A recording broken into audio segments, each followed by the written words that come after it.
Assalamualaikum warahmatullahi wabarakatuh. Hello student, good morning everybody. Welcome to English Lesson, belajar sambil rebahan. Kita bertemu lagi untuk melanjutkan materi selanjutnya.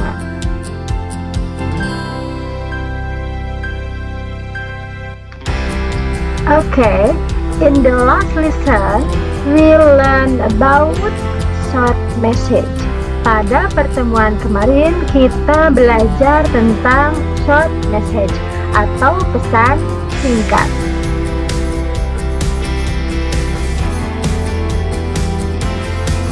Salah satu contoh dari short message, kalian bisa lihat di sini. My dear Shirley, before going to English course, please have your lunch. Don't forget to wash the dishes. Your mom. Ini menurut kalian true or false? Benar atau salah? Yes, good. Ini benar contoh dari short message. Untuk kesayangan saya, Shirley, before going to English course, please have your lunch.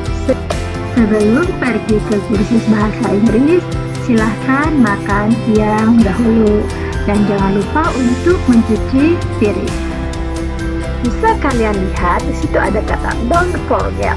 Dan forget di situ adalah merupakan kalimat perintah. Nah, sekarang prepare your book and pen. Sediakan buku dan alat tulis kalian. Next, kalian perhatikan gambar-gambar berikut. Have you ever found this text? Pernahkah kalian melihat gambar-gambar tersebut? Calson, wet floor, stop, park, not park, and then please done later.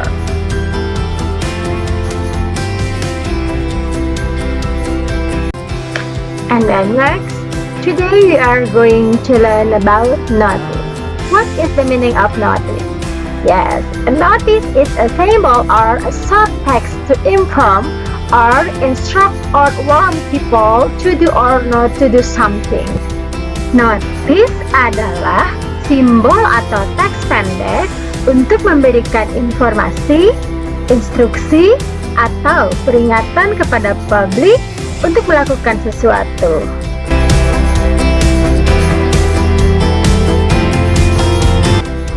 Where can you find notice? Di mana kalian bisa menemukan notice? Yes, public place, tempat umum. Sekolah, school, mall, library, and mosque. What is the purpose of notice? Jadi tujuan dari notice itu, yang pertama to give instruction, itu memberikan instruksi. Yang kedua to warn, untuk memperingatkan. And then to prohibit, untuk melarang. To give instruction atau memberikan instruksi, contohnya please wear mask atau gunakan masker. And then keep the classroom clean, jagalah kebersihan kelas. Untuk to warn atau memperingatkan, contohnya warning high voltage, tegangan tinggi. And then warning slippery surface, permukaan licin. And then to prohibit atau larangan, contohnya no parking, larang parkir.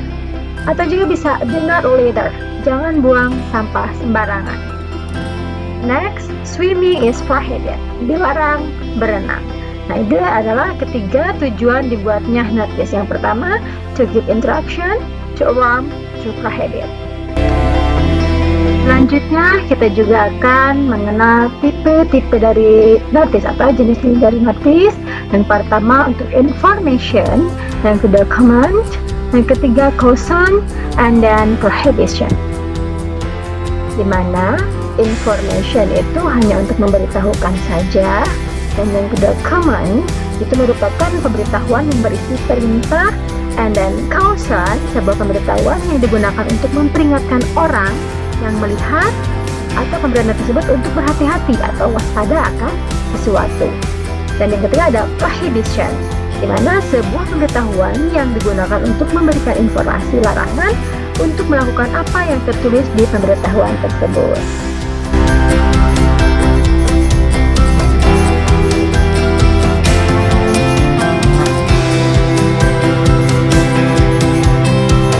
Di sini ada beberapa contoh notice. Yang pertama ada information. Situ terlihat ada notice temporarily closed. Contoh yang lainnya di sini ada notice this area monitor by video camera. Ini juga memberikan informasi bahwa di area tersebut itu ada area CCTV-nya. Atau ada juga sorry out of bahwa memberitahukan saja bahwa di sini itu lagi rusak. Atau ada please stop only, di mana hanya karyawan saja yang bisa masuk. Tidak ada larangan untuk masuk atau perintah, yang ada hanya menginformasikannya saja. Next, yang kedua berupa command. Apa itu command? Command itu adalah merupakan perintah. Contohnya park here only. Jadi memerintahkan parkir ini hanya di situ saja. Terus ada juga notice keep area clear. Nah, biasanya kalau command itu diawali dengan verb 1 atau juga ada kata-kata must, wajib. Biasanya peringatan ini diberikan kalau ada bahaya, kalau ada bahaya. Contohnya caution, explore. Jadi berhati-hati. Terus bisa juga warning. Ada kata-kata warning, ada kata-kata danger, ada kata warning lagi. Jadi caution ini digunakan untuk memperingatkan seseorang agar dia lebih berhati-hati. Nah, yang ketiga ada caution. Caution itu apa sih? Tadi caution itu adalah merupakan peringatan. Selanjutnya prohibition. Prohibition adalah larangan. Biasanya dia berupa ada kata-kata no, no smoking, no eating, or no drinking, or no do not litter. Atau ada kata prohibited, dilarang. Generic structure of notice. Notice can be in the form of sign, word, phrase, sentence. Sekarang ke language feature atau tata bahasa. Language feature atau tata bahasa pada notice yang pertama ada imperative sentence atau perintah, di mana menggunakan verb 1 atau must. Contoh kalimatnya wear a mask, gunakan masker. Dan juga you must wash your hand, Anda wajib mencuci tangan. Dan yang kedua prohibition atau kalimat larangan. Contoh kalimatnya don't ditambah verb 1. Don't park here, jangan parkir di sini. Yang kedua no ditambah verb n, no littering, dilarang buang sampah sembarang. And then 3 prohibit, swimming is prohibited, ya dilarang berenang. Nah, sekarang kita ke vocabulary, di mana banyak kosakata yang kalian temukan. Contohnya ada fine, menemukan, allowed, diizinkan atau diperbolehkan, prohibit, dilarang, required, diwajibkan.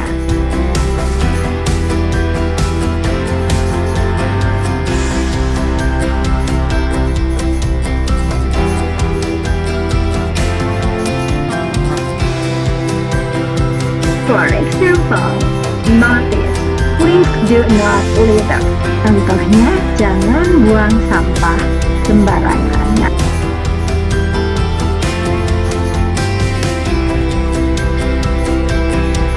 Dari pemberitahuan tersebut, what is the purpose of the text?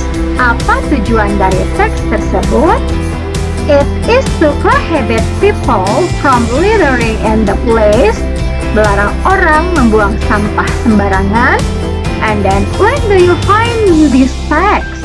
Di mana Anda menemukan teks ini? We can find it in some public place like school, park, and mall. Dan yang ketiga, what should the people do after reading the text? Apa yang harus dilakukan masyarakat setelah membaca teks tersebut? We should not litter. Jadi kita tidak boleh membuang sampah sembarangan. Nah, untuk kesimpulannya, definition